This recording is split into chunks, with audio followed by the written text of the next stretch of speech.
Alors on passe au deuxième, entre guillemets, récit de création, avec d'abord une remarque, vous allez voir, du texte, qui est extrêmement réjouissante et qui est tout un programme et qui montre combien les auteurs de ces textes étaient inspirés par l'Esprit Saint.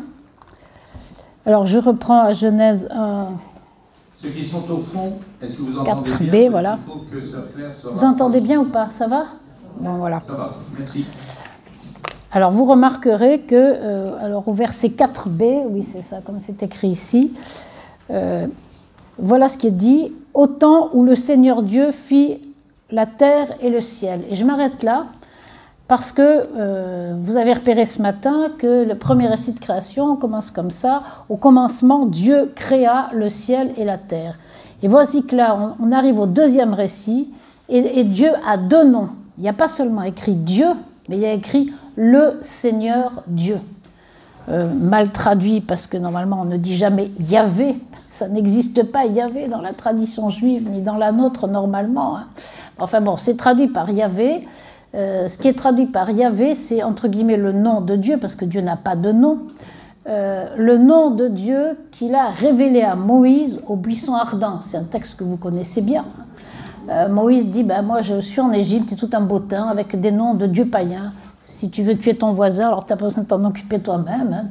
Tu invoques tel Dieu, si tu veux qu'il pleuve tel Dieu, si tu veux lutter contre la sécheresse. Enfin, tout un programme lié à des noms de Dieu. Les dieux ont des noms. Alors moi je vais arriver, je vais dire au peuple, il y a votre Dieu qui va vous faire sortir d'Égypte. Ils vont dire, nous on ne connaît pas. Hein. Quel nom a-t-il? C'est pour ça qu'il se permet de demander à Dieu, quel est ton nom?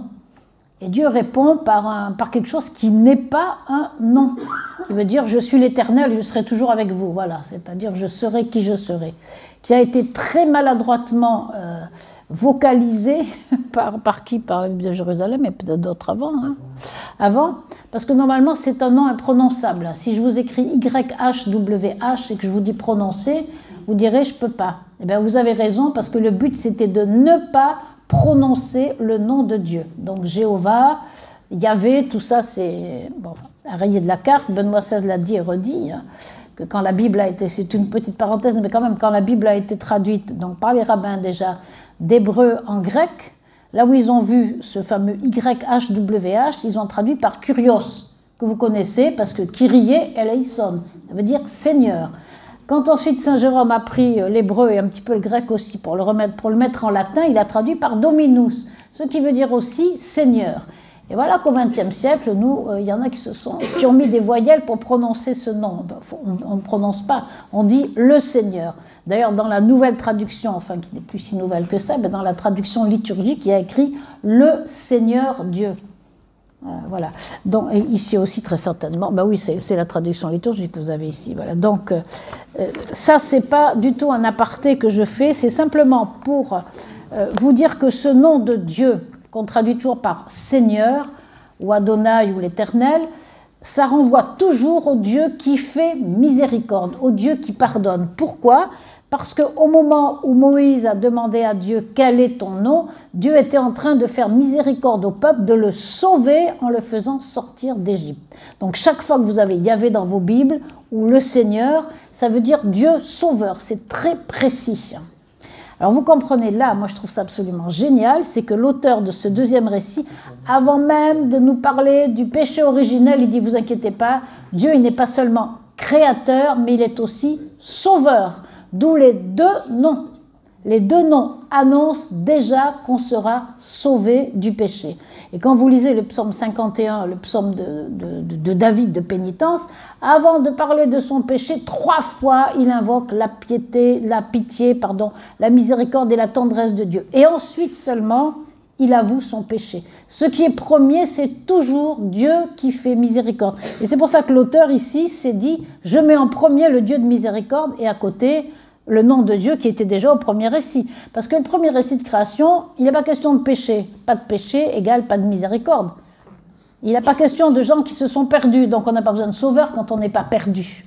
Tandis que le deuxième, Le deuxième récit va parler d'Adam et Ève qui se sont perdus loin de Dieu. Et donc on a besoin d'un Dieu sauveur. C'est pour ça que vous avez le double nom de Dieu en tête du deuxième récit de création. Et ça, c'est magnifique. Ça, c'est déjà formidable. Bon, donc au temps où le Seigneur Dieu fit la terre et le ciel, etc. Alors, il va être question ici, donc de la création complètement séparée de l'homme et de la femme. Et ici, l'homme s'appelle Adam, et après, il y aura Ish et Isha. Bon, je vous en parlerai. Donc, il est question de... le père Arnaud y a fait allusion tout à l'heure, hein, il n'y avait pas d'herbe des champs, le Seigneur n'avait pas fait pleuvoir, mais il y avait quand même de l'eau, une source miraculeuse qui montait du sol et qui arrosait toute la surface de la terre. Alors je prends direct au verset 7, où il est dit que le Seigneur Dieu, alors le Seigneur Dieu toujours, hein, c'est pas, voilà, le Seigneur Dieu modela l'homme avec la glaise de la Adama, la glaise du sol, il souffla dans ses narines, etc. Alors, remarquez bien que l'homme va être modelé. On en a déjà parlé ce matin, c'est-à-dire façonné. Alors ici, l'homme, ça va être l'homme différent de la femme, puisqu'après, la femme sera créée à la fin de ce récit. Donc, l'homme est modelé comme on modèle une statue, hein, comme si les mains de Dieu avaient modelé Adam, ou les doigts de Dieu ont modelé Adam. Et saint Irénée dit, voilà, le doigt de Dieu, c'est l'Esprit Saint, avec lequel, bon, peu importe, en tout cas, l'homme est modelé, retenez bien ça, l'homme est modelé, comme une statue modelée, voilà, sculptée, si vous voulez, enfin, c'est l'image du potier, hein, par exemple, je prends au psaume 95, hein, pour vous montrer exactement ce que ça veut dire ce verbe, parce que ça a de l'importance. Au psaume 95, c'est ce qui est dit aussi de la terre, hein, psaume 95 au verset 5, où à lui la mer, c'est lui qui l'a faite, la terre ferme, ses mains l'ont modelée ou façonnée, avec donc la terre et l'eau comme un potier. Voilà. Et ensuite, il souffla dans ses narines une haleine de vie et l'homme devint un être vivant. Alors, le Père Arnaud y a fait allusion ce matin, mais j'y reviens quand même. Quand Dieu a ouvert les yeux pour la première fois, quand il est devenu vivant, qu'est-ce qu'il a vu? La bouche de Dieu qui soufflait sur sa bouche à lui, enfin sur son visage. Ce qui permet... Je crois que... Je peux avoir de l'eau, s'il vous plaît. Parce que ce qui permet de dire que Adam a été créé dans un baiser de Dieu. L'image, hein, parce que l'image veut dire quelque chose, même si je rappelle que ce n'est pas un récit, mais... Merci. La bouche de Dieu contre la bouche d'Adam. Extraordinaire. On a été créé dans un baiser de Dieu. Toujours, quelles que soient les conditions les circonstances de la conception. Pourquoi vous êtes là? Parce que Dieu vous a embrassé. On a tous sans exception été créés parce que Dieu nous a embrassés. Il a insufflé son haleine de vie à l'intérieur de nous-mêmes, mais en posant sa bouche. Alors, c'est encore plus beau que Michel-Ange avec les deux doigts, là, qui ont du mal à se... C'est un peu pénible, hein, Michel-Ange, parce qu'ils sont un peu loin, là. Tandis que là, c'est formidable. La bouche de Dieu contre ma bouche. Alors voilà, c'est le début du Cantique des Cantiques. Il m'embrasse des baisers de sa bouche. Et c'est aussi Moïse qui était très proche de Dieu. Hein, vous vous rappelez, Moïse, donc... Il est dit au chapitre 12 du livre des Nombres, au verset, je ne sais plus si c'est 3 ou 8, 3 peut-être, Nombre 12, 3, étonnant, vous irez vérifier ça dans vos Bibles, à propos de Dieu et de Moïse, mais décidément, alors attendez, j'arrive... c'est Myriam et Aaron qui calomnient Moïse. Bon, vous vous rappelez peut-être de l'histoire. Donc c'est Nombre 12, 8, c'est ça. Il est dit que Dieu dit à Moïse et à Aaron, arrêtez de critiquer Moïse, je lui parle bouche à bouche, dit l'hébreu. Bouche à bouche. Alors nos traducteurs corrects et pieux, évidemment, ils n'ont pas osé mettre ça. Donc ils ont dû mettre face à face, ce qui est quand même pas du tout pareil. Ou alors de vive voix, ce qui est encore pire, quoi. Hein. Bon, voilà. Mais c'est l'hébreu P.A.L.P. Comment vous traduisez ça?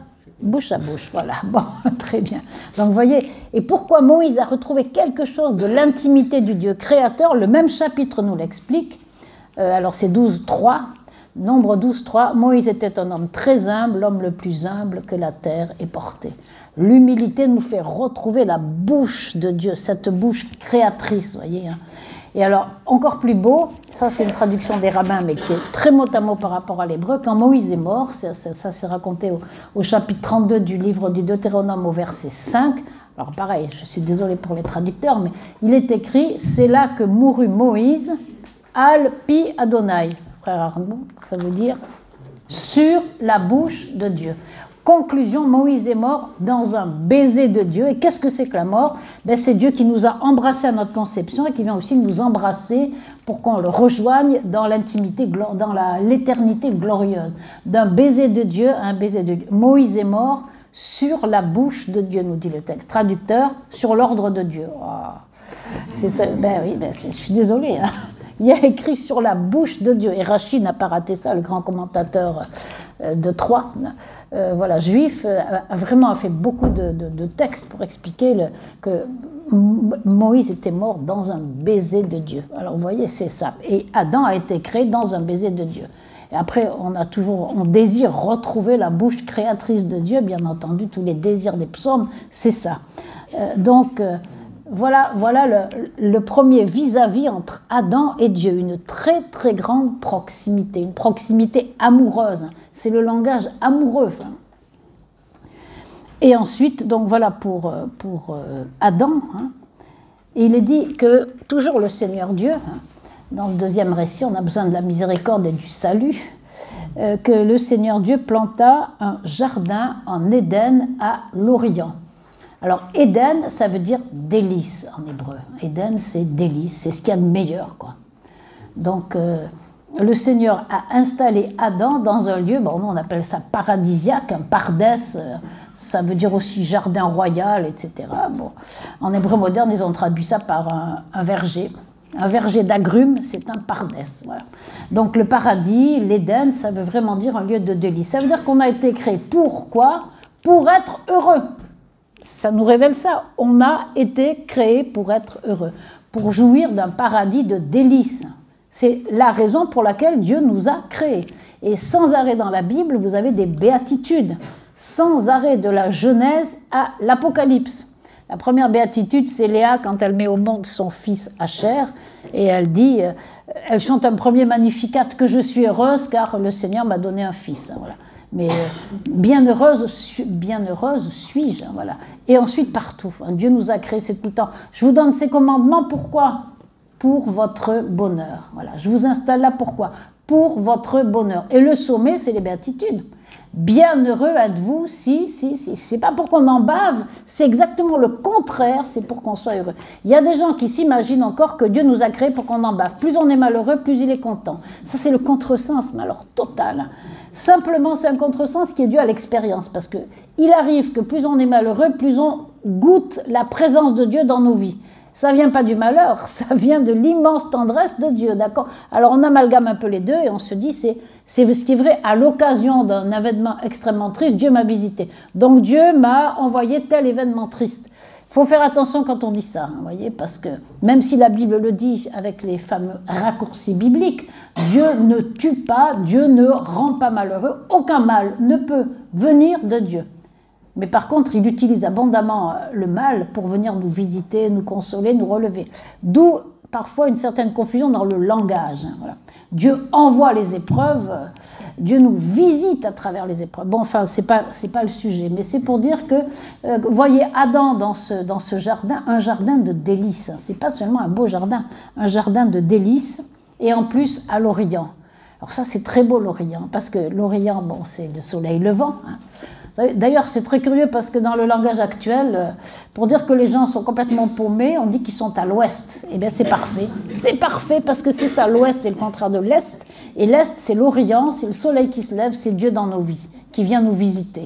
Alors, quand on est un peu à l'ouest, c'est embêtant. Il faut se réorienter. Donc, l'Orient, c'est Dieu, si vous voulez. C'est le soleil levant qui vient nous aider. Et en plus, ça veut dire l'antériorité. Ça veut dire l'origine. L'Orient, c'est aussi l'origine. Donc, Adam a été créé dans une très grande proximité de Dieu, installé dans une très grande proximité de Dieu, parce que ce jardin d'Éden était à l'Orient. Bon, il y installa l'homme qu'il avait modelé. Et ensuite, je suis au verset 9, là, le Seigneur Dieu fit pousser du sol toute espèce d'arbre séduisant à voir et bon à manger, l'arbre de vie au milieu du jardin et l'arbre de la connaissance du bien et du mal. Alors, l'arbre de vie, alors des arbres bons, séduisants, etc., d'accord, l'arbre de vie au beau milieu du jardin. Et l'arbre de la connaissance du bien et du mal dans un coin du jardin. Parce que moi, je suis contre l'interprétation qui dit qu'ils étaient l'un à côté de l'autre. Ils n'étaient pas l'un à côté de l'autre. Au centre, au cœur du jardin, il y avait « Je suis un Dieu de vie. Vivez, approchez-vous de moi, je suis le vivant et vous aurez la vie. » Et dans un coin du jardin, il y avait le signe de la mort, c'est-à-dire le signe de la séparation d'avec Dieu, du choix de se détourner de Dieu. Mais ce qui était au milieu, ce qui était proposé en premier, c'était l'arbre de vie. Et au beau milieu du jardin, parce que tout le monde peut y avoir accès. Vous voyez, c'est très beau, l'arbre de vie. Donc l'arbre qui donne la vie. Alors quant à l'arbre de la connaissance du bien et du mal, là, il faut faire très attention pour bien comprendre, c'est que l'hébreu suggère, et même les rabbins traduisent souvent par l'arbre du mélange. Il ne s'agit pas de l'arbre qui va nous donner de connaître le bien et le mal, c'est exactement le contraire. C'est l'arbre de la connaissance, on pourrait presque écrire du bien-mal. C'est-à-dire, si vous approchez de ça, vous perdez le discernement qui vous vient de Dieu, qui vous permet d'appeler le mal, mal, et le bien, bien. Cet arbre de la connaissance du bien-mal, c'est l'arbre du mélange. Vous en mangez, ça veut dire tout seul, je suis assez grand pour décider ce qui est bien et ce qui est mal. Ce qui est faux, vous voyez. Donc c'est l'arbre. Alors on a parlé de péché d'orgueil, de tout ce qu'on peut imaginer, mais c'est ça, vous voyez. C'est-à-dire, on veut décider soi-même de ce qui est bon et de ce qui est mal. Et donc c'est ça que représente l'arbre de la connaissance du bien et du mal. Et ça a donné ce qui est dénoncé au chapitre 5 du prophète Isaïe, qui ressemble pas mal à certaines choses qu'on est en train de vivre. C'est pour ça qu'on ne s'affole pas, parce que ça a déjà existé. Quand vous lisez Isaïe 5, 20, « Malheureux ceux qui appellent le mal bien et le bien mal, ceux qui confondent la lumière avec les ténèbres et l'amer avec le doux. » Voilà, etc. Oui. Donc le mélange, la confusion. On n'appelle plus les choses par leur nom. Vous avez vu l'ordre que Dieu a instauré dans le premier récit de création, et là on va le retrouver avec l'histoire d'Adam qui appelle les animaux par leur nom. On appelle les choses par leur nom. Et une fois qu'on les connaît, on choisit. Mais alors l'arbre de la connaissance du bien et du mal, on ne choisit pas parce que tout est dans tout. Voilà pour l'arbre de la connaissance du bien et du mal. Bon, je ne vais pas trop insister sur les fleuves, enfin, un fleuve unique qui sort avec 4 bras. Je n'insiste pas trop avec les noms des 4 bras. Simplement, ce fleuve unique avec 4 bras, c'est rappelé au psaume numéro 1 où le juste est planté comme un arbre près des cours d'eau. Et c'est très beau, il y a 4 bras, on a 4 évangélistes, on a des multiples demeures dans la maison du Père. Et ça, c'est remarquable. Une source unique, 4 bras. 4, ça veut dire le chiffre de l'humanité dans la Bible. Les 4 points cardinaux, etc. Donc 4 bras, une source, 4 bras. Il y a les oratoriens, moi je suis plutôt spiritualité dominicaine, etc. Chacun peut trouver sa place, vous voyez. Fleuve unique, 4 bras. Alors, donc, je saute au verset 15 où Dieu parle à Adam. Adam prit l'homme et l'établit dans le jardin. Mot à mot, il l'a fait reposer dans le jardin. Reposer, on a été créé pour le repos par-dessus le marché. Enfin bon, c'est écrit. Se reposer dans un jardin de délices. Voilà. Donc le Seigneur Dieu prit l'homme, le reposa dans le jardin d'Éden pour le cultiver et le garder. Alors retenez bien ça, le garder. Et le cultiver, bon voilà, mais ça aurait été un travail, mais sans peine aucune, c'était avant le péché. L'homme destiné à faire porter du fruit à ce superbe jardin. Et ensuite, la fameuse phrase, le Seigneur Dieu, toujours les 2 noms, fit à l'homme ce commandement, je vais prendre la traduction que vous avez sous les yeux, ce serait quand même plus intéressant. Le Seigneur Dieu donna à l'homme cet ordre, tu peux manger du fruit de tous les arbres du jardin. Alors là, c'est quand même un peu embêtant. C'est la traduction du alors, bon, tant pis. Parce qu'en réalité, c'est pas tu peux manger, c'est Pour manger, tu mangeras. Je t'en supplie, je t'ai tout donné de ces délices, profites-en. C'était pas une histoire c'était pas un ordre. C'était je t'en supplie, mange, profite de mes dons, hein, ce que je t'ai donné, profites-en, mange. Et ensuite, il n'y a pas les fruits. Je t'en supplie, mange de tous les arbres du jardin. Tout était bon à l'époque, disent les rabbins. Les arbres tout entiers étaient bons à manger, parce qu'il n'est pas que Dieu ne parle pas de fruits. Hein. Je t'en supplie, mange de tous les arbres. Alors les écorces des orangers, c'était comme des oranges confites, enfin des trucs comme ça, quoi. C'était très bon, parce que tout ce que Dieu fait est très bon. Donc je t'en supplie, mange de tout. Mais, alors évidemment, comme Dieu nous a créés libres et qui veut être aimé et choisi librement, il fallait qu'il y ait un choix. Quand il n'y a pas de choix, il n'y a pas d'amour. Quand on est forcé, c'est les marionnettes dont parlait le père Arnaud ce matin. Si Dieu était un meneur de marionnettes, il n'y aurait pas eu d'arbre de la connaissance du bien et du mal parce qu'on n'aurait pas eu le choix. Or, on a le choix encore aujourd'hui. Alors, voilà. Donc, mais le jour où tu en mangeras, tu mourras. Voilà. Alors, ça, on verra ça tout à l'heure. Ensuite, il y a un verset que j'aime particulière,ment, c'est le verset 18. Première chose qui n'est pas bonne dans la Bible, c'est l'absence de femme. C'est écrit, le Seigneur dit, il n'est pas bon que l'homme soit seul. Eh ben voilà. Et ça devrait être médité, remédité, voilà. C'est-à-dire que la complémentarité doit jouer à fond dans tous les cas. Il n'est pas bon que l'homme soit seul. Voilà. Tout le reste, avant, c'était bon, très bon, etc. Mais tout d'un coup, paf, il y a quelque chose qui n'est pas bon. Qu'est-ce que c'est? L'homme seul. Et sa solitude sera comblée par la présence de la femme. Les animaux, ça n'aura rien à voir. On le sait. Alors pourquoi alors Dieu ajoute, il faut que je lui fasse une aide qui lui soit assortie. Alors j'ai trouvé là une merveille traduction de Benoît XVI, hein, à propos une aide qui lui soit assortie. Voilà ce que dit Benoît XVI, vous avez ça dans vos livres à la page 11. Hein. L'expression originale en hébreu nous renvoie à une relation directe, presque frontale, hein, c'est Neged, hein, c'est ça j'en face, c'est-à-dire, lui traduit par les yeux dans les yeux, mais c'est très beau. Je vais lui faire une aide qui le regarde les yeux dans les yeux, c'est-à-dire égalité parfaite et complémentarité parfaite. Voyez, c'est ce qui est dit dans la parole de Dieu, ce qui ressemble à la relation. Mais les yeux dans les yeux, c'est magnifique, ça. Bon, voilà. En tout cas, voilà pour le verset 19. Et alors ensuite, le Seigneur a créé tous les animaux avant la femme, parce qu'il fallait que la femme soit la réponse à une attente amoureuse d'Adam. C'est pas automatique, vous voyez. Le lien d'amour qui devait les unir suppose une attente amoureuse d'Adam qui prend conscience qu'il n'est pas vraiment lui-même s'il n'a pas une femme à regarder les yeux dans les yeux. C'est pour ça qu'il y a tous les animaux avant. Hein. Alors bon, lui, il les nomme. Hein. Alors nommer, justement, c'est pour ça que Dieu ne peut pas avoir de nom. Nommer, ça veut dire avoir une certaine emprise sur quelqu'un. Ça veut dire que je le connais. Je sais qui il est, je sais comment il va agir, etc. C'est ça, appeler quelqu'un par son nom. Pour ça qu'Adam qui nomme les animaux, ça veut dire qu'il les domine. C'est un peu la même chose que le premier récit. C'est pas lui qui nommera la femme. Enfin, vous allez voir tout à l'heure, je vous expliquerai comment ça se passe. Voilà, donc il y a tous les animaux, bon, très bien, ce qui veut dire appelons les choses par leur nom. Moi, quand j'étais petite, il fallait jamais qu'on dise oh le bel oiseau, hein, parce que j'ai été élevée les oiseaux ont un nom, ça c'est un pivert, ça c'est une pie, ça c'est un jet, et on ne pouvait pas dire oh le bel oiseau, il fallait dire oh le beau jet, oh la belle pie, etc. Après, je me suis dit mais c'est formidable comme mon père était proche de la jeunesse, parce qu'il n'imaginait pas et pareil pour les animaux et pour les arbres et les plantes, hein, il fallait les appeler par leur nom parce qu'il trouvait que c'était beau, chacune avait un nom, c'est dans l'ordre, vous voyez, d'appeler les choses par leur nom.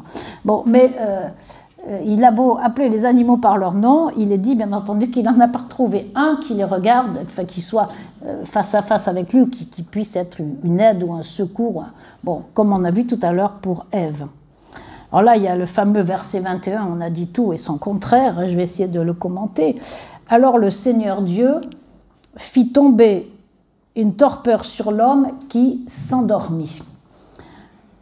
Cette torpeur, c'est la même, exactement c'est le même mot en hébreu, que celle d'Abraham au moment de l'alliance. Hein, au chapitre 15 de la Genèse, je ne sais plus trop le verset, mais vous verrez bien, ça doit faire le verset 10 par là, hein, où Dieu endort Abraham, c'est là où il y a l'histoire des animaux partagés, Dieu endort Abraham au moment de faire alliance avec lui. Ici, il endort Adam, mais c'est plutôt genre extase que sommeil. Et alors les pères de l'Église se sont dit, chaque fois qu'il y a eu un sommeil mystérieux, quelque chose de beau est né. Du sommeil d'Adam est né Ève, du sommeil d'Abraham est née l'Alliance, et ils vont jusqu'au bout. Du sommeil de Dieu sur la croix est née l'Église. Le parallèle entre Ève et l'Église, et c'est très beau, ça. Donc, bon. Donc quelque chose de très particulier. Ce qui veut dire que Adam n'a pas assisté à la création d'Ève. Et ça, c'est très important. Il y a une relation unique entre chacun de nous et notre Créateur. Adam n'a pas assisté à la création d'Ève. Il était endormi mystérieusement. Et ensuite, il est dit que le Seigneur prit, alors une de ses côtes, mais... Alors, attendez, peut-être que la traduction liturgique a mis autre chose. Pensez-vous, une de ses côtes. Non.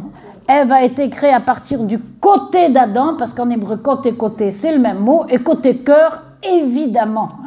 Donc le Seigneur a pris un côté d'Adam.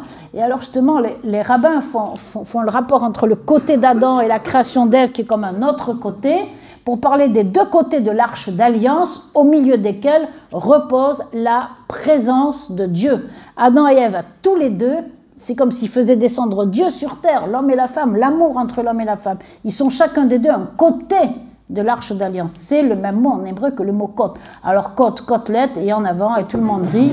Et c'est inadmissible, quoi, parce que c'est très beau, vous voyez, c'est un très beau passage. Alors, je signale, je ne veux pas être féministe du tout, mais simplement que Adam nous présente Adam créé à partir de la terre et de l'eau. Ève, elle a été créée à partir d'une chair qui avait déjà reçu le souffle de Dieu. Nous, on n'a jamais été un tas de boue.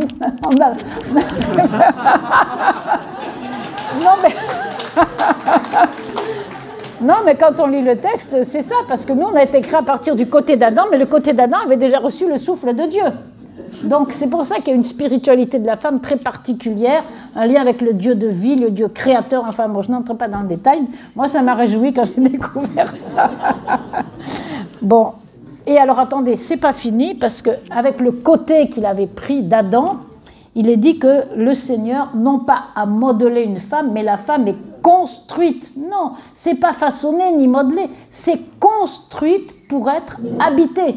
La femme est construite comme on construit une ville et comme on construit une maison. Si je vous lis par exemple le début du psaume 127, qu'on aime bien parce que c'est là qu'il y a Dieu comble son bien-aimé quand il dort, mais c'est pas ce passage que je vais prendre, hein. Je vais prendre le début, hein. Si le Seigneur ne bâtit la maison. Bâtir ici, c'est le même mot que la Genèse pour Ève. C'est pour vous montrer que ça veut vraiment dire construite, parce que la femme est construite pour être habitée. Et quand le Seigneur a construit Ève, il y avait déjà la Vierge Marie, le corps de la Vierge Marie construit pour être habité par Dieu. La femme est faite pour être habitée. C'est très beau ça, vous voyez. Alors vous voyez la différence quand même entre de vocation, mais même morphologique, tout bêtement. L'homme est extérieur comme une statue et la femme est construite comme une maison.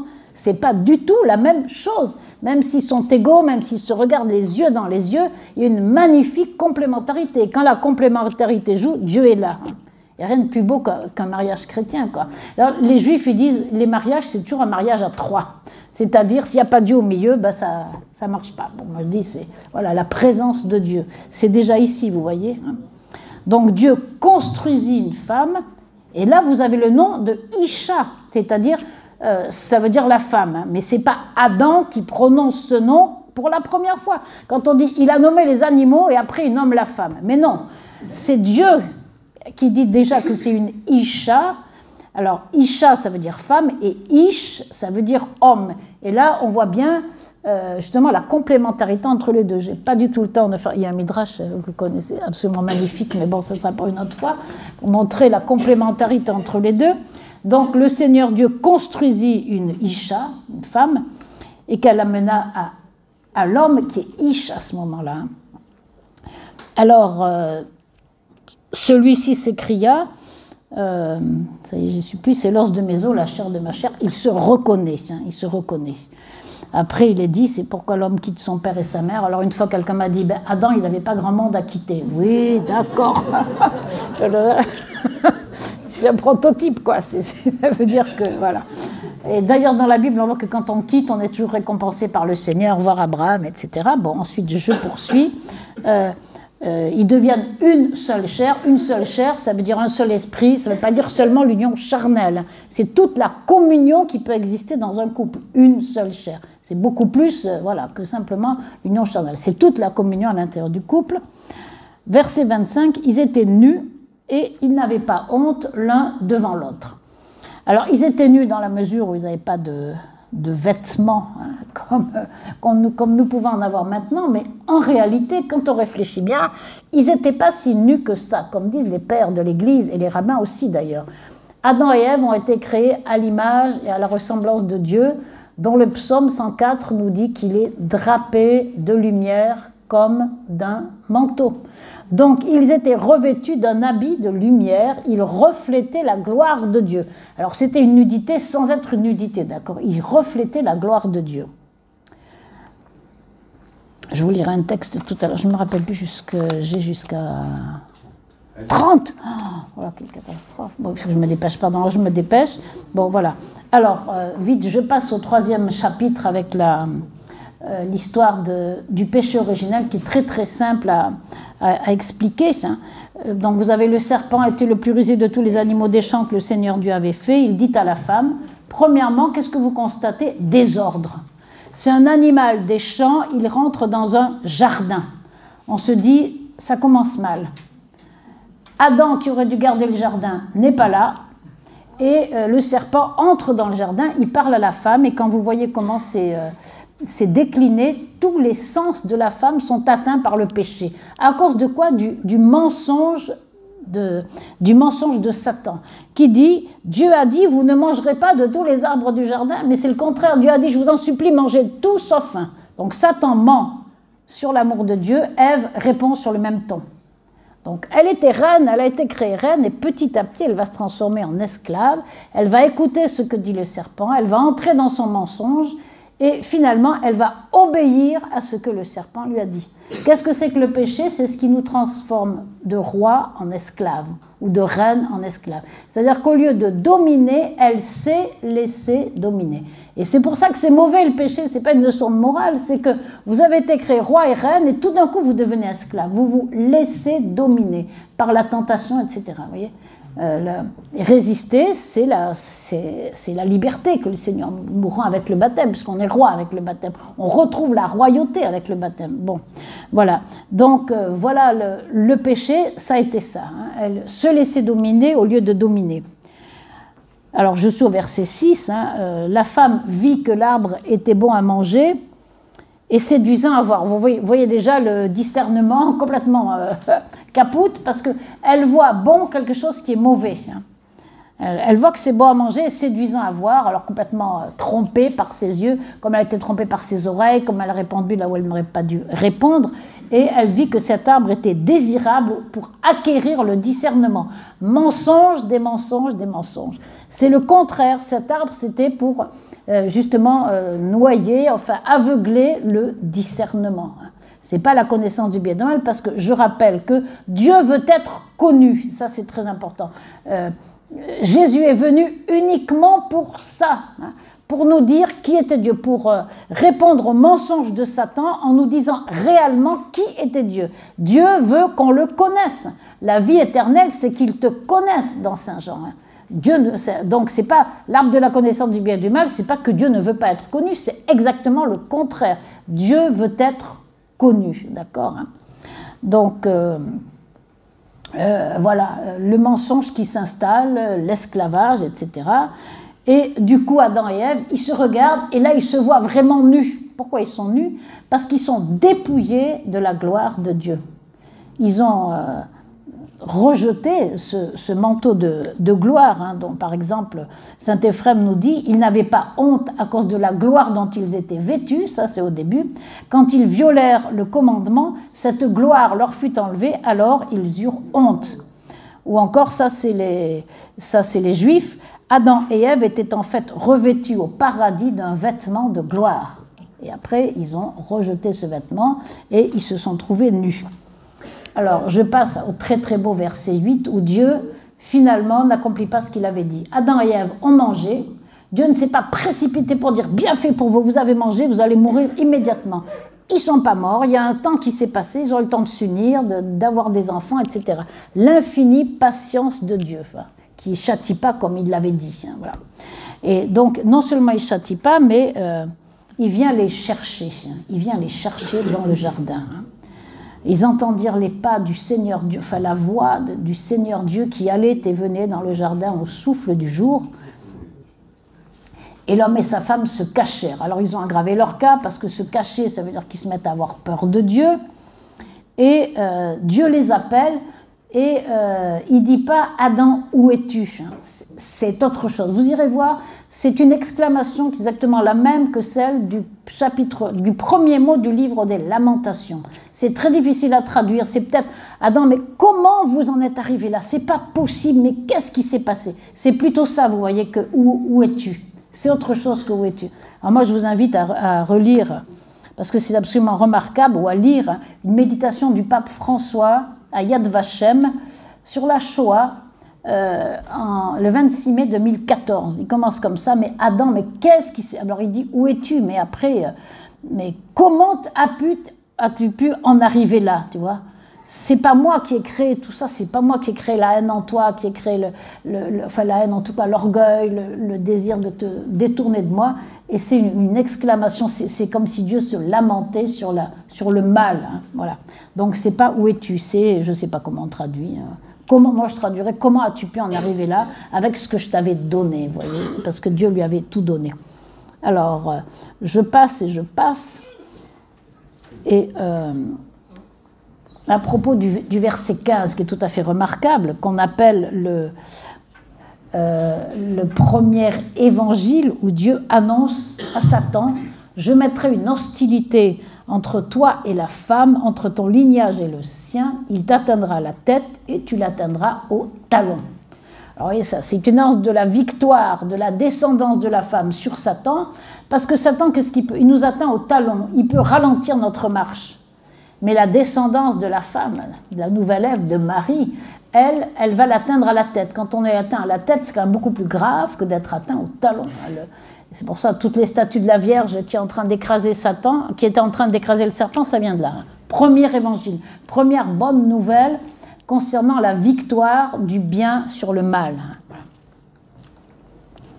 Alors ensuite, vous avez l'énumération des conséquences du péché originel. Voilà, c'est tout le reste du texte. Il ne s'agit pas de châtiment.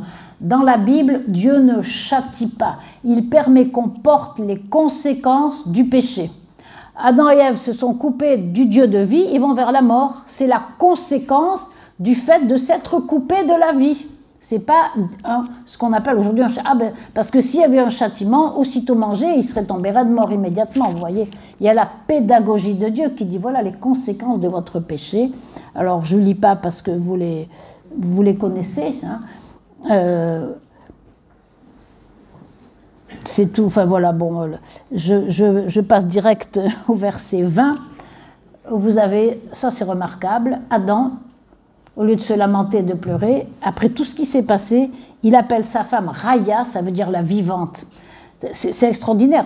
Alors qu'ils viennent de savoir qu'ils vont mourir, hein, parce qu'ils ont mangé, ils ont choisi, ils ont fait le mauvais choix de Dieu par rapport à ce que Dieu leur demandait. Et au lieu de ça, il appelle sa femme la vivante. La vie l'emporte toujours sur la mort. Il appelle la vivante parce qu'elle fut la mère de tous les vivants. Alors ça se termine avec... le Seigneur qui prend en pitié Adam et Ève, parce qu'alors il s'était fait des tuniques, on vous dit qu'il s'était fait des tuniques, alors avec des feuilles de figuier. Les feuilles de figuier, c'est pas très confortable, ça gratte énormément. Alors les pères de l'Église disent c'est normal, ils voulaient faire pénitence, mais enfin bon, habillez-vous en feuilles de figuier, vous ne tiendrez pas longtemps. Donc le Seigneur les a pris en pitié et leur a fait un nouveau vêtement, qui n'était pas le vêtement de lumière primitif, mais qui était quand même un vêtement qui montrait que Dieu les protégeait. Moi, je ne fais pas le jeu de mots avec l'or, enfin la peau et l'or. En tout cas, voilà, donc Dieu, dans sa miséricorde, les a revêtus de ce vêtement. Et alors à partir de ce moment-là, tous les vêtements de la Bible ont un rapport avec la protection de Dieu sur nous.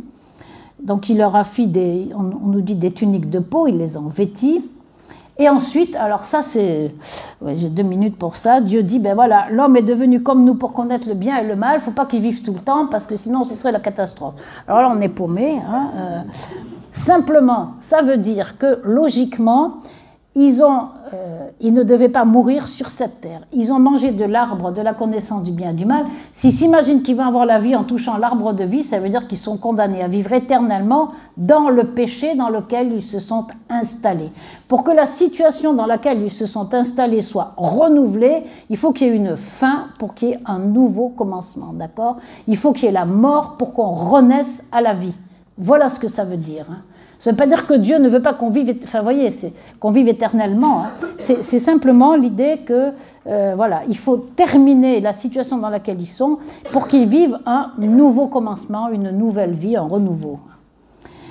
Et ensuite, alors, je termine, parce que cette fois-ci, c'est l'heure.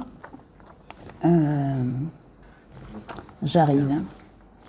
On en est où ? Alors le Seigneur Dieu le renvoya du jardin d'Éden pour qu'il travaille la terre d'où il avait été tiré. Il expulsa l'homme, le posta à l'orient, et il posta à l'orient du jardin d'Éden les kéroubim, hein, les brûlants qui sont en présence de Dieu, armés d'un glaive fulgurant pour garder l'accès de l'arbre de vie. Garder ne veut pas dire interdire. Garder, ça veut dire attendre qu'il soit prêt pour de nouveau avoir accès à l'arbre de vie. D'accord ? Et j'ai terminé, moi, la feuille que vous avez sous les yeux montre la victoire définitive de l'arbre de vie qui est la croix. Parce que pour l'Église primitive, hein, le Seigneur brandit la croix, il va ressusciter Adam et Ève, et c'est une annonce de victoire totale sur toutes les forces du mal. L'arbre de vie annonce la croix du Seigneur, vous voyez, qui nous annonce en même temps la victoire. Et donc je termine exactement comme la conclusion, ah ben là voilà, comme la conclusion du Père Arnaud tout à l'heure à propos de l'arc-en-ciel du déluge, hein, c'est toujours la vie qui l'emporte sur la mort. Nous adorons un Dieu qui est vainqueur et qui veut nous entraîner dans sa victoire. La preuve, là, il nous tire de l'ombre de la mort pour nous installer en sa présence. Amen.